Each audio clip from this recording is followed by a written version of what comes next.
Mes bien chers frères, mes bien chers amis, salut à tous. Bienvenue pour cette dernière vidéo de la dernière méditation des exercices de Saint Ignace. On va commencer par une prière avant d'entamer la méditation sur la dernière partie des apparitions, l'ascension et la Pentecôte de notre Seigneur Jésus-Christ et du Saint-Esprit. Alors, au nom du Père et du Fils et du Saint-Esprit, ainsi soit-il. Venez, Esprit Saint, remplissez le cœur de vos fidèles et allumez en eux le feu de votre amour. Envoyez votre Esprit, Seigneur, et il se fera une création nouvelle, et vous renouvellerez la face de la terre. Notre très sainte Vierge Marie, priez pour nous. Nos saints anges gardiens, veillez sur nous. Nos saints patrons, intercédez pour nous. Saint Ignace de Loyola, priez pour nous. Saint Joseph, priez pour nous. Saint Thomas d'Aquin, priez pour nous. Au nom du Père et du Fils et du Saint-Esprit, ainsi soit-il. Alors Jésus dit à Pierre, en vérité, quand tu étais jeune, tu te saignais toi-même, du verbe ceinturer, et tu allais où tu voulais, mais quand tu seras vieux, tu étendras tes bras, et un autre te saignera et te conduira où tu ne voudrais pas aller. Donc c'est une prophétie de son martyre et de son salut, puisqu'il sera crucifié la tête en bas. Jésus dit à Pierre de le suivre. Jésus comprend donc qu'il reçoit les pouvoirs du pape, et il demande à Jésus ce qu'il en est de Saint Jean, l'apôtre préféré de Jésus. Jésus lui répond, « Si tu veux qu'il reste ainsi jusqu'à ce que je revienne, peu t'importe, suis-moi. »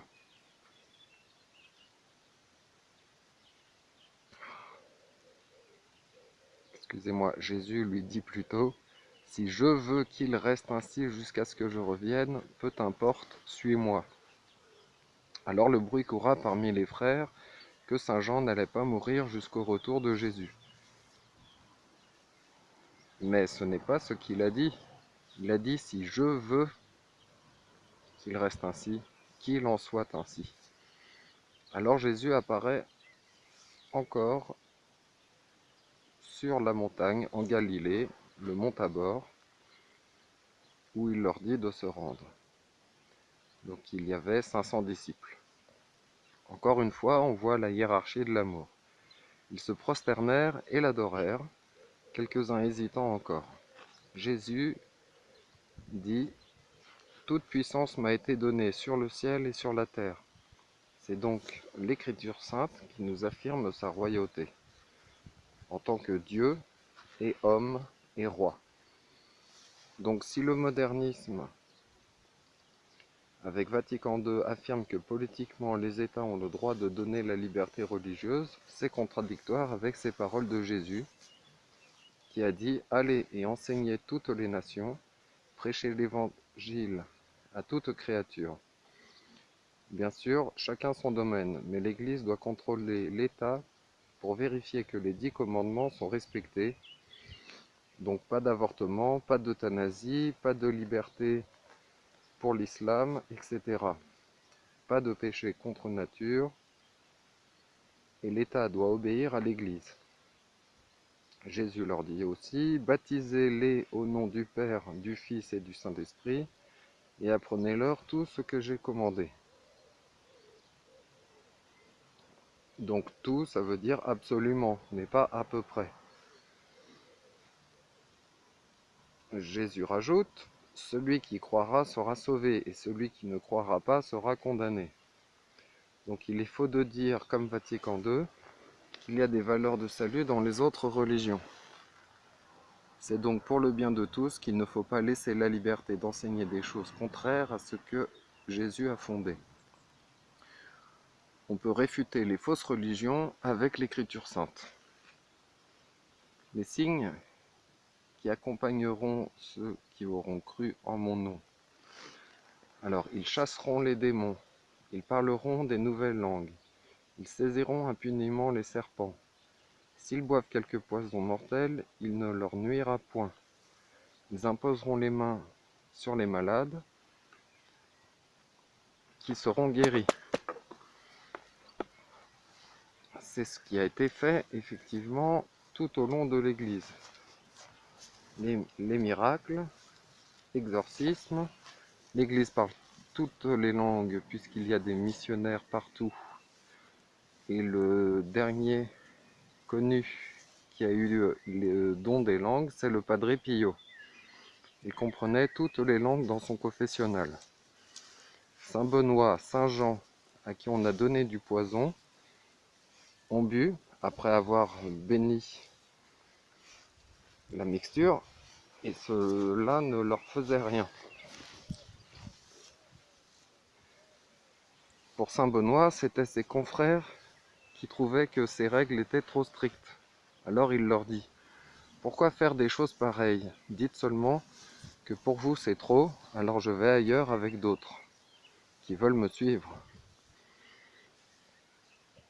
Jésus dit: je serai avec vous tous les jours jusqu'à la fin des siècles, ce qui veut dire jusqu'à ce qu'il revienne.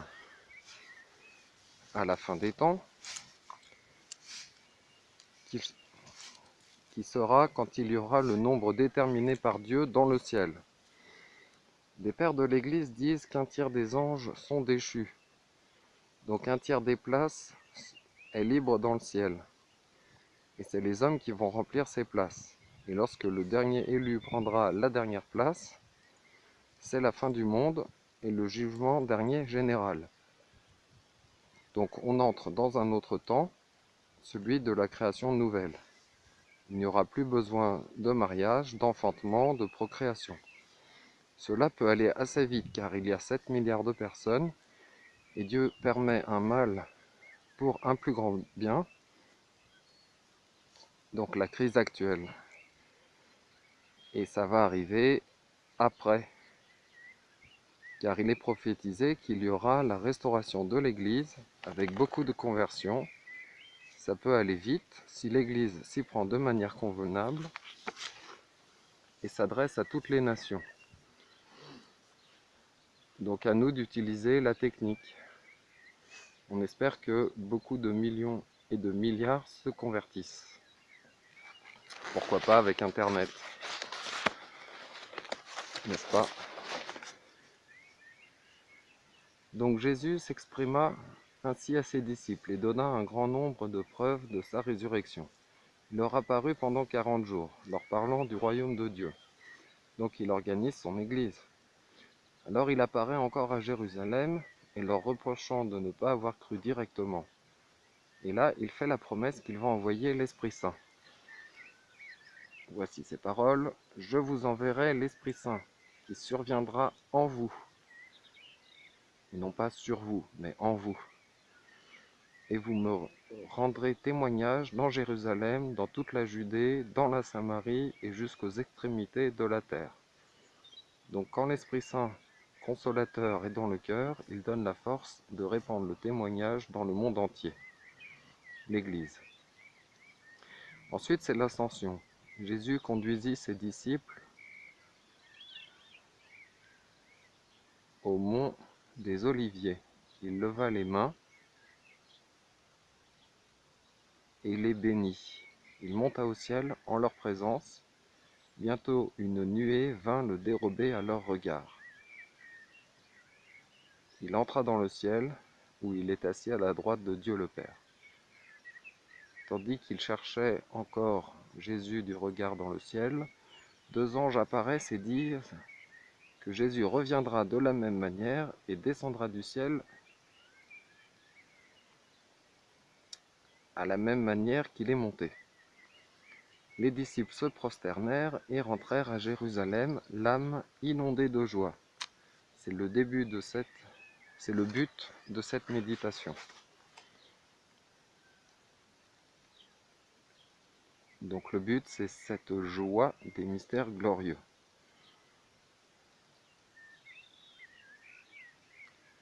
Alors on va les énombrer. Donc la résurrection, les apparitions, les consolations, l'organisation de l'Église, le pouvoir de remettre les péchés, tous les péchés. Quel bonheur! La force d'aller convertir le monde entier. Ils font des miracles, ils ont des puissances, ils vont chasser des démons. Nous sommes comme eux, inondés de joie. Donc on doit demander les grâces pour ressentir cette joie qui nous inonde. Voilà, c'est la fin des évangiles. Et après, il y a les actes des apôtres.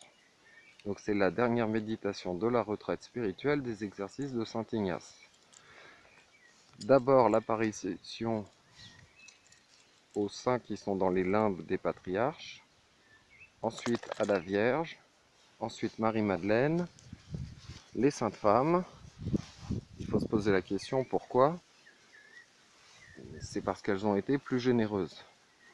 Ensuite Pierre, puis Jacques, sachant que Jean a cru dès qu'il est entré dans le tombeau, donc il a eu une grâce spéciale de croire avant d'avoir l'apparition de Jésus. Ensuite les 2 disciples d'Emmaüs, ces disciples tristes, on voit comment Jésus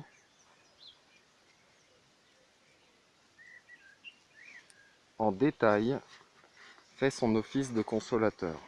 C'est très beau. Ça va crescendo, petit à petit. Ensuite, Jésus apparaît aux apôtres, au cénacle. Puis, il y a le cas de saint Thomas, 15 jours après. Il va donc réparer. Saint Thomas va réparer, il va aller plus loin, il va jusqu'au Japon. Il va courir plus fort que les autres car il se sent un peu coupable. Comme il est loin, il revient trop tard pour voir la Sainte Vierge, car elle est morte. Alors ils ouvrent le tombeau. Et on voit qu'il est vide. C'est par saint Thomas encore qu'on voit que la Sainte Vierge, après 3 jours, est montée au ciel, corps et âme. Parce qu'il venait de plus loin, il est arrivé trop tard, mais c'est encore providentiel. Donc la véritable apostasie de saint Thomas, on médite dessus, l'intervention de Marie certainement, on reste encore une semaine à Jérusalem, et pour lui il y a une apparition supplémentaire. Il avait été généreux, puisqu'un jour il a dit, en parlant de Jésus, allons avec lui et mourrons avec lui. Donc Jésus fait un effort spécialement pour lui. Ensuite, l'importance de l'apparition du lac de Tibéria. La pêche miraculeuse, qui signifie qu'ils vont convertir beaucoup de pêcheurs, et l'annonce du chapelet, comme moyen de convertir. Notre filet de pêche, les amis. Très important, les 153 grands poissons, les 153 Ave Maria du rosaire, comme moyen de convertir. Ensuite, on médite sur la primauté de Pierre, qui est très importante, il faut comprendre. D'abord, Jésus lui dit, tu es Pierre et sur cette pierre je bâtirai mon église. Et après, Pierre lui dit de ne pas aller souffrir à Jérusalem. Donc Jésus lui dit, derrière moi Satan. Donc Pierre, même s'il est pape, peut pécher. Il a renié 3 fois. Qui peut dire qu'il n'est pas Pierre quand Jésus dit, Simon, maintenant tu es Pierre? Personne. Mais il est un homme comme nous. La différence, c'est qu'il reçoit des prérogatives, donc des pouvoirs spéciaux. Il reçoit des dons plus que les autres. L'infaillibilité pontificale sur la foi.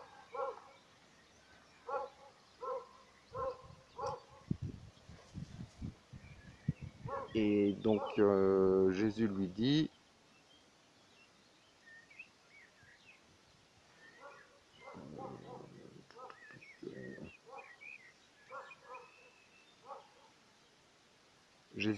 paie mes brebis, paie mes agneaux.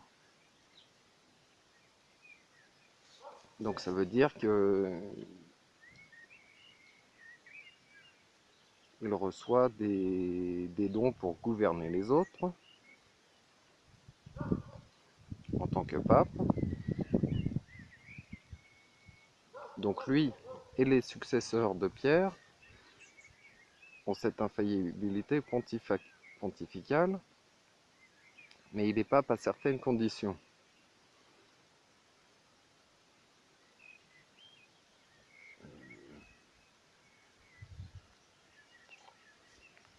Donc Jésus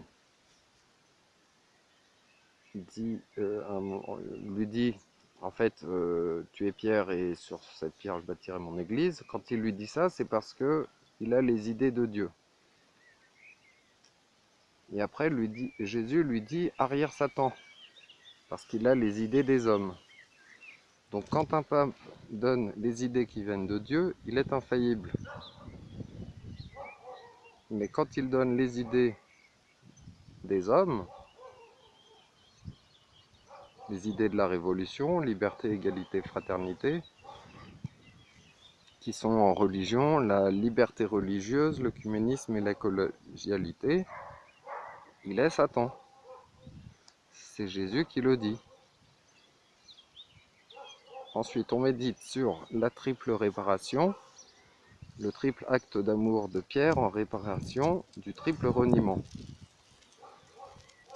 On médite sur le fait que les dons de Dieu sont sans repentance. Même s'il a renié, il reste pape. Il reste Pierre, il reste pape. Mais après, il faut réparer pour se sauver. Il faut confirmer la repentance.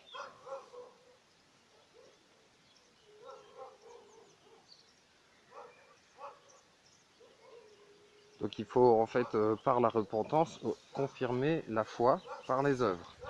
Et Pierre a réparé. Ensuite, on médite sur la grande apparition sur le Tabor. À ce moment, Jésus a dit, allez enseigner toutes les nations, je suis avec vous jusqu'à la consommation des siècles. Donc jusqu'à la fin des temps. Enfin, la dernière apparition à Jérusalem, il y a un repas et ensuite l'ascension depuis le mont des Oliviers. On médite sur la bénédiction qu'il fait à ce moment-là et sa montée au ciel. Dans le livre bleu, j'ai remarqué qu'il est fait mention de quelques variations. L'apparition du mont Tabor et celle aux 500 disciples sont distinctes. C'est la 9e et la 10e apparition. À la 11e apparition, c'est pour Saint Jacques, alors que dans la vidéo, l'abbé Jacquemin indique que c'est avant les 2 disciples d'Emmaüs. Il y a la 12e apparition à Saint Joseph d'Arimathie et la 13e apparition sur laquelle on peut aussi méditer à Saint Paul, qui s'est produite après l'ascension sur la route de Damas. On termine la retraite avec le dernier mystère glorieux que l'on contemple. L'annonce et à la Pentecôte, la venue du Saint-Esprit, qui est encore un bonheur, une jouissance incroyable. Imaginez-vous les apôtres dans le cénacle, avec la Sainte Vierge, avec une foi forte. Ils vont recevoir la puissance d'en haut, car ils sont encore un petit peu craintifs. Ils reçoivent la sagesse, l'intelligence, la science, le conseil, la force, la crainte de Dieu et la piété. Ce sont les 7 dons du Saint-Esprit. Ils reçoivent cela tout d'un coup d'une manière sensible. Ils voient des langues de feu qui se mettent sur leur tête et qui entrent dans leur cœur. Quel bonheur!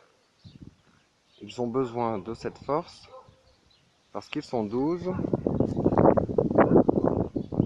et doivent convertir le monde entier. C'est une œuvre divine. Donc la contemplation de Pentecôte est comme l'aboutissement de l'action de Jésus qui va dorénavant instruire et conduire son corps mystique par son esprit. Par Marie, il délègue, par la hiérarchie de l'Église. Le jour de l'Ascension, les apôtres n'ont pas encore compris. Tandis que le jour de la Pentecôte, Jésus leur envoie le Saint-Esprit qui leur fera comprendre toutes choses qu'il a enseignées. Il les aidera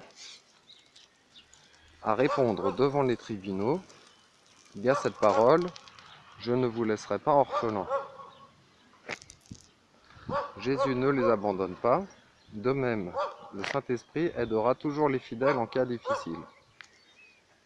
Il y a cette parole, qu'il ne se contriste pas, mais soit docile à ses inspirations.